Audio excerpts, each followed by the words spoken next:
Hello, Developing EMers. Today we're catching up with Dr. Hector Real from Nicaragua.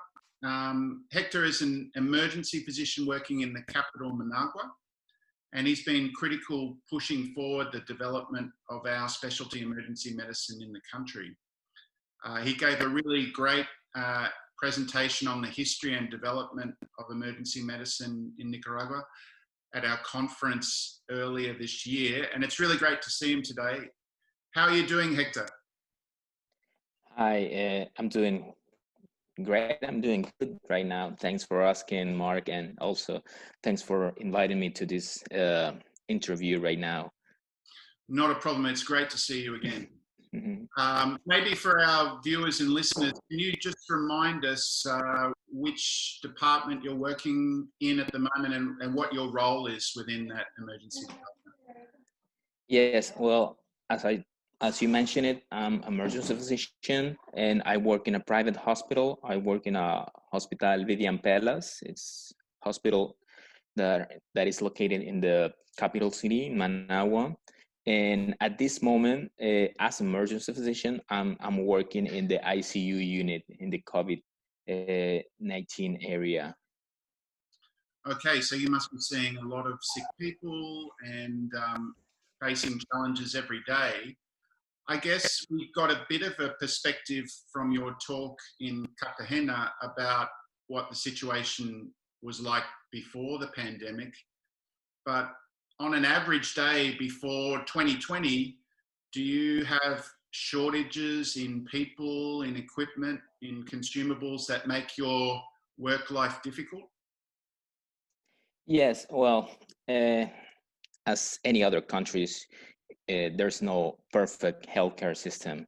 Unfortunately, in my country, we've been experiencing, as you already know, a political situation since 2018, and it's such a political situation. So a lot of healthcare workers were fired, around 400 in that moment, and also we have some kind of restrictions for educational purposes for these healthcare workers. A lot of them were professors in universities or professors in hospital areas for residents. Also, we've been having a little bit problems with investigation parts.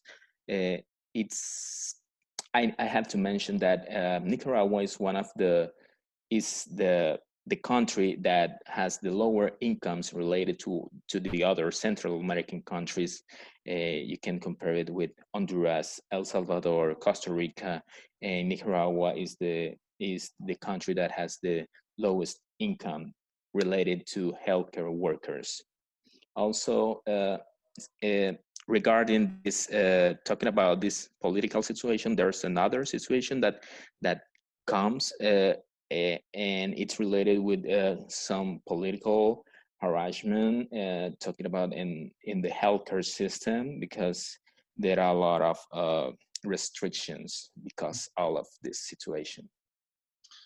Well, it's great to get that scene set for us, Hector. I guess that's the setting that you came back to in March when the pandemic had just been declared during the conference. So that starting point is a difficult starting point to then deal with a new problem, which is COVID-19. How have things developed over the last 3 months in that regard? Yes, well, I need to make clear that I work in a private hospital. Okay. So, fortunately for me, I have all the PPEs that I require, that I need. I work in a different setting regarding the public healthcare system, but I have a lot of friends who work in the public healthcare systems, and there's a lot of restrictions. There's not enough PPEs for all of us. I mean, you need to remember that we live in a development countries, in a developing countries, so we already had PPE restrictions because we didn't have enough PPEs, and with these COVID-19 pandemic situation, everything's got worse. Also, the ventilators, we don't have many ventilators around the whole country. And even with that, we don't have it's not only about the ventilators, it's also about the people who are trained to manage to use these ventilators. So it's a critical situation regarding this pandemic situation right now in Nicaragua. Yeah, it sounds very difficult. On the face of it, if you look at WHO official COVID-19 figures for Nicaragua, it doesn't seem too bad. But I remember you saying that politics and healthcare in your country are pretty difficult to separate. Are you content to discuss how you feel the situation is more accurately reflected than the official figures? And what are you experiencing on the ground when it comes to the ability to test and treat cases of COVID-19? Yes, first of all, talking about the WH view, the picture that has from Nicaragua, you need to keep in mind that we have around the globe, the whole world, every country has the real numbers and the official numbers, Right. and you'll never will match the real numbers with the official numbers. Even you have all the willing to do it, you can.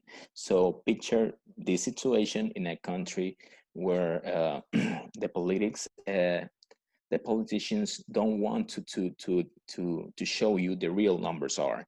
So it's been kind of complicated. Last time we saw you, we were in Cartagena, Colombia. So on March 11, if I remember, WHO declared pandemic COVID-19 the situation. So when I went back to Nicaragua on March 12th, we didn't have any official cases reported at that moment. Okay. But it was until March 18 when the first case was reported. In that same day, we have in my hospital, we have another positive patient. So in that moment, it's supposed to be 2 cases, but just one was official. And obviously there was more than one, even more than 2. So we've been struggling with this reality when we have the official numbers and we have the real numbers, and we need to deal with the fact that the healthcare authority, the health authorities, they try to keep like top secrets in that moment. The real numbers are. So talking about the COVID test, also the government tried to centralize everything. We don't have even today. We don't have a private. Even my hospital don't have the COVID-19 test. So if we want to run the test, we need to send the test to. We take the sample.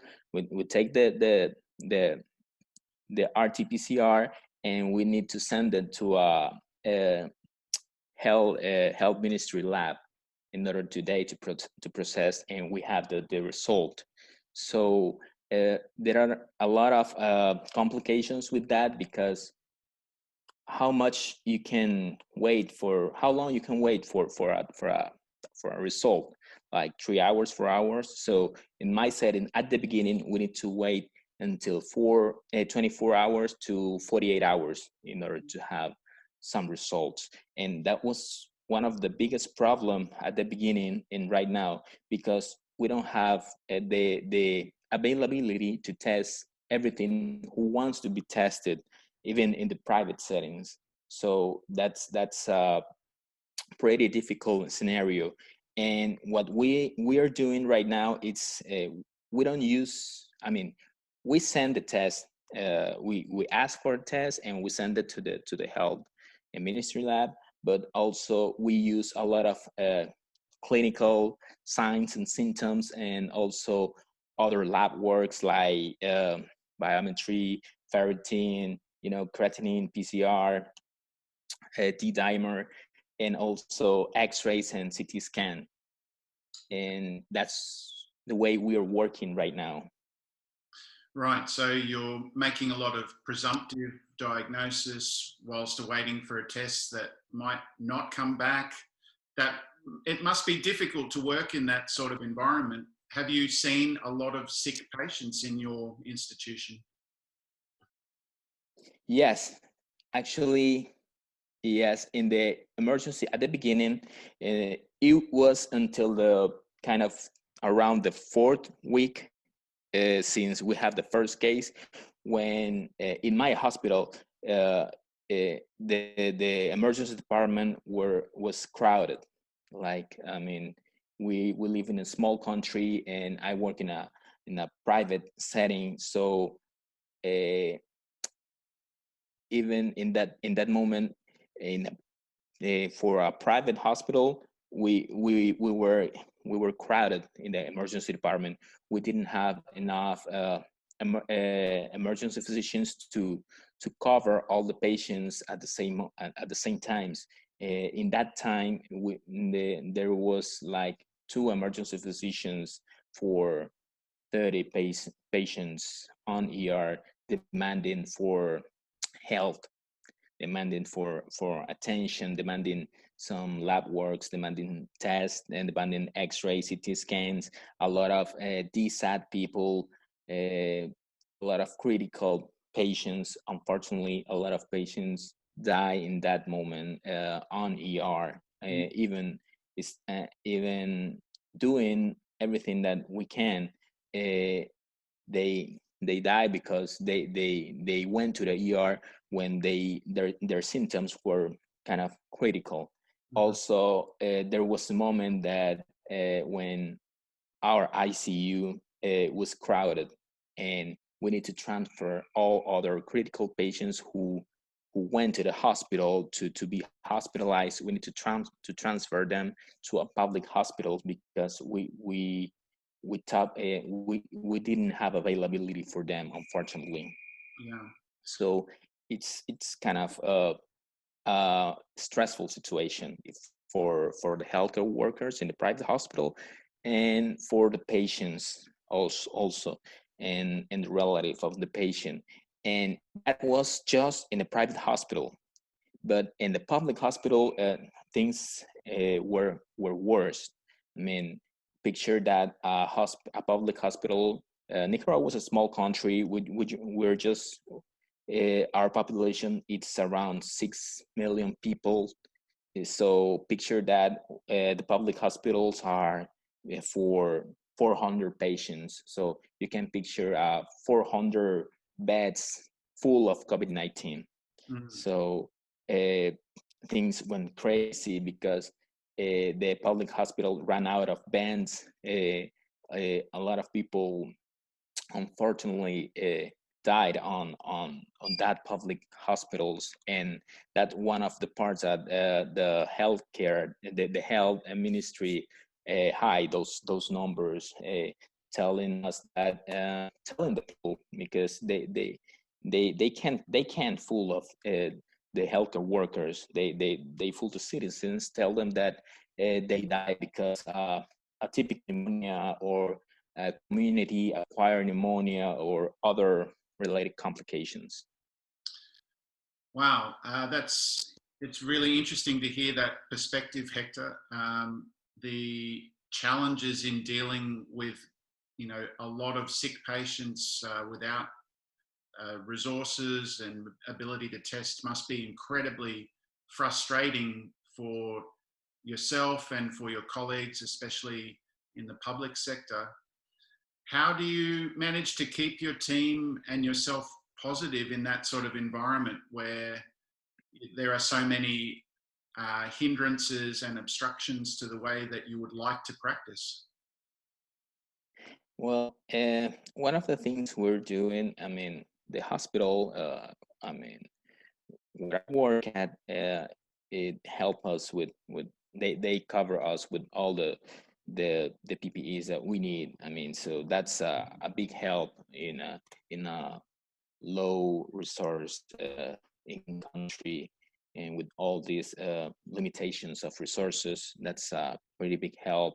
They I mean, in my setting, uh, the administrative part of the hospital, they were worried about our safety, so they they spend money on that. So that that one of the things that help us to cool things down for us. Also, it's hard to keep to being positive in a situation when you don't have all the resources, all the ability that you want to do, and it's kind of frustrating. But we try to talk between the physicians among us.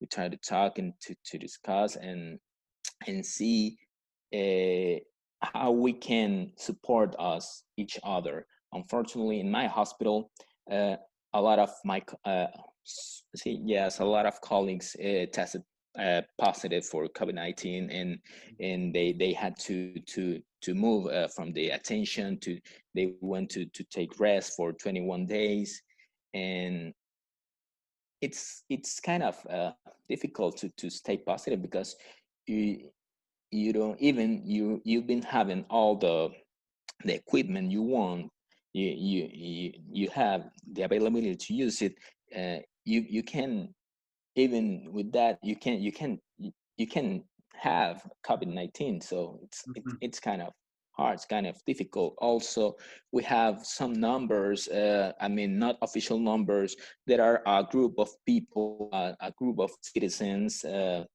the social society, they made something that they call the observatory for COVID-19. Right. So they look for people around the whole country and try to keep tracking the numbers and comparing to the official numbers. So thanks to them, we are able to have some numbers talking about healthcare workers. And uh, well, at this moment, the official numbers for just doing like a parenthesis, the health ministry reports 100 1,823 positive Mhm. around the country and 64 dead. But this group of people, the of the social observatory, they have different numbers. They have like 5,957 cases, Right. treating them by symptoms, talking with other physicians in other private hospitals, and with knowing, gathering all this information. And meanwhile, the government reports 64 dead. They have a report of 11688 deaths. So it's a big, it's a huge breach, Yeah. huge difference of that. Also, they have a certain numbers about healthcare workers. They have a report for of 614 healthcare workers positive with COVID-19, or suspected, highly suspected of COVID-19, with lab works and X-rays or CT scan. And unfortunately, of that 72 healthcare workers, between nurses and physicians and other healthcare worker related, dead, unfortunately. Right. Wow. Um, it, I guess one of the problems that we've struggled with across the globe is that we don't know when this is going to end and when the end is in sight. Are things, do you think, it's hard to tell, but are things starting to slow down and improve a little bit in terms of the rates of infection and the number of sick patients that you're having to deal with on a daily basis? Look, it's kind of complicated, the situation, because in my country, our government didn't take any type of measures to contain this COVID-19. Right. We don't have any restrictions. We can go out to the street if we want. We don't have quarantine. A lot of people is doing a self quarantine, and a lot of physicians we recommend to do self quarantine Mm-hmm. for the citizens.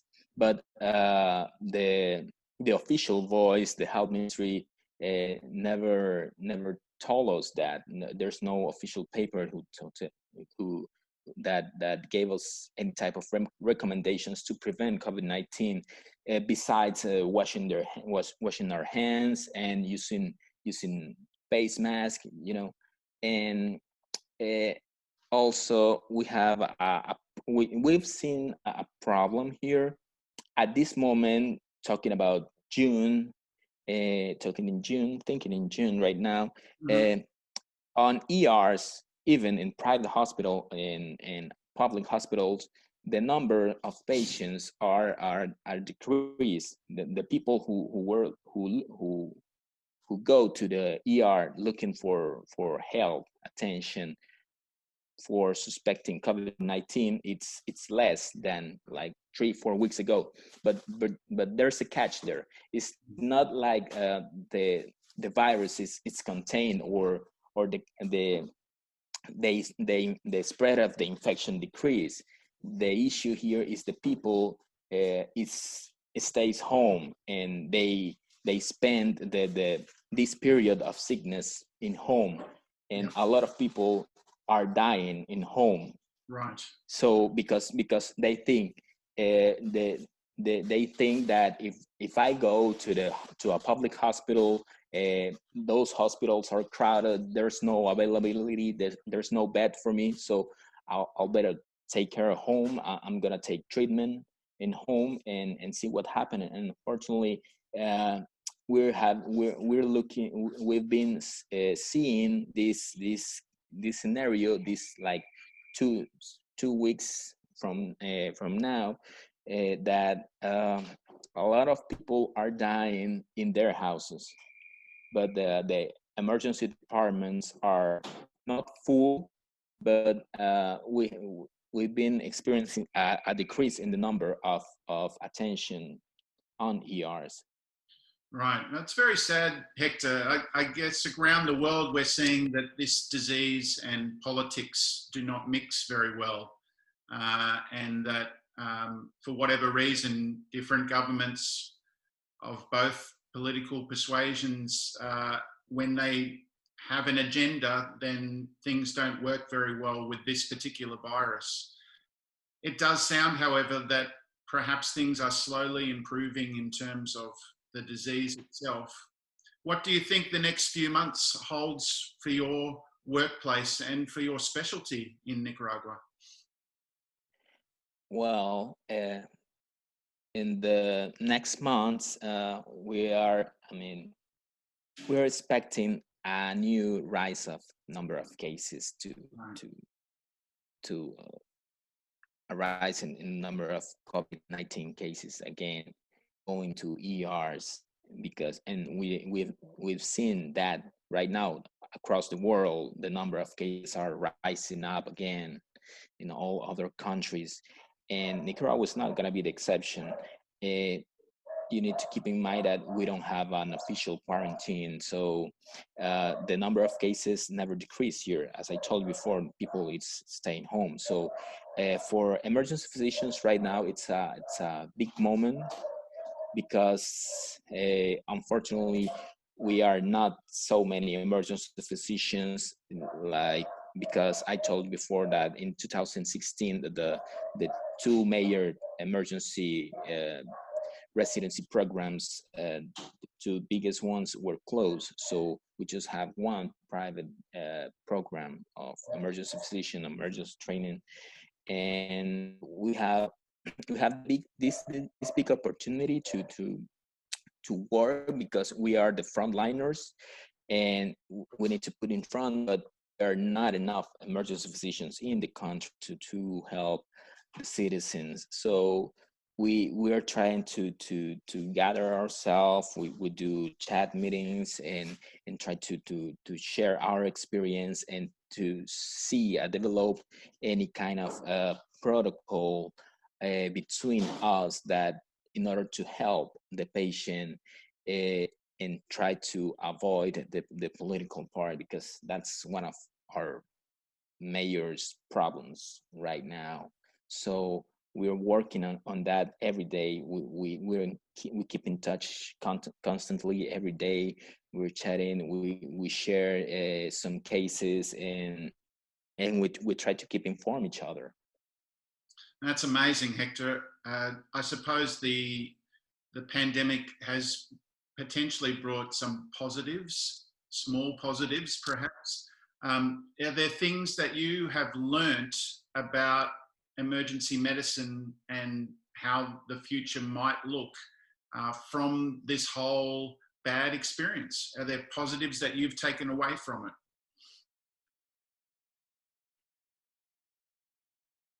Yes. I think one of the positive things, unfortunately, I need to say this, emergency medicine is a spotlight right now in Yeah. Nicaragua, because it was kind of put aside Mm-hmm. these recent years. So right now, we are on the spotlight right now. Everyone knows about emergency physicians, Yeah. and everyone is asking for emergency healthcare worker when they go even to the public or private hospital. Also, we're having a great impact, because even we're not so many emergency physicians right now, we have the opportunity to express, even in the public settings right now, to express our voice and tell what are the needs on ERs around the country. So we are giving our opinions to in order to say how we are gonna to organize the ERs on the country right now. That's something that it could sound awkward to you because maybe you're related to with you're used to work with some protocols of ER, but in Nicaragua that's important because we didn't had the opportunity before as emergency physicians as we are doing this right now. That's awesome. I think our listeners will draw a lot of solace and positives from just the way that you're approaching a very adverse environment. Um, Thank you very much for having the time to talk to us. I know that you've been very busy and it's really great to catch up. It's always good to chat to you. Do you think we can talk again in the next 12 months to see how things are going in Nicaragua? Definitely we can talk. We should talk. We must talk again and compare things, because I actually I hope in 12 months from now, or I don't know when in the future, I could bring you a different story to you, and different story for all your viewers, and how bad things were and how good things are right now, and what were the changes that we had in that process. I would like to do that. I hope to do that. Awesome, Hector. I hope we all have some good stories in the next 12 months. It's been the weirdest 3 months of my career, I know that. So, muchas gracias, hermano, and thank you very much for your time. Good luck in the next few months, and we hope to talk to you soon. Thank you for giving me this space to share my experience and my opinions, and to give you the perspective of one emergency physicians in Nicaragua. There are a lot of voices that would love to have the opportunity to do it. May some of them are afraid of doing it because they are afraid to have any kind of problems. others maybe they don't have the availability to work to speak in a different language than in Spanish. And actually, I I appreciate this opportunity to bring a little bit of light of what are we doing and what's the situation in Nicaragua. Excellent. Thank you, Hector. Listeners, Thank you. in the liner notes to this video, we're going to have some background information on Hector's situation in emergency medicine, as well as a bit of a background on Nicaragua itself. So please do some reading, and we look forward to talking to Hector in better times in the future. Muchas gracias. De nada. Adiós.